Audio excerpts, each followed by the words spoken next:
Niña, ¿dónde está el juzgando? El refrán de güey, el refrán de güey.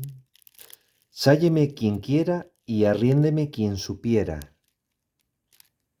Bien, en este caso la frase fecha y el refrán de Güey fala expresamente de la agricultura y del usos y costumes del campo.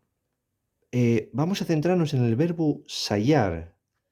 Sálleme quien quiera, sayar. Entiéndese como la primera definición, limpiar de plantas dañibles. Por eso, quien pueda, que me aparte les males hierbes, a les patates o a otro tipo de cultivo.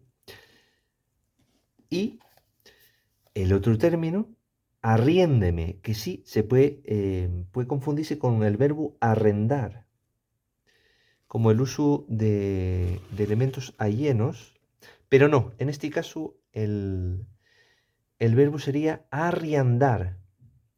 Arrendar y un sinónimo también puede ser un sinónimo de arriandar, pero con la i. Esto sería arrimar tierra a una planta un tiempo después de sayala. Facer montoninos a les plantes. Esto ye.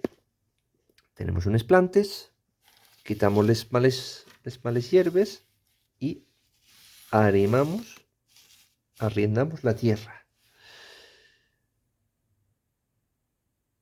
Usos y costumbres de otro tiempo. ¿Qué te parece el refrán de güey?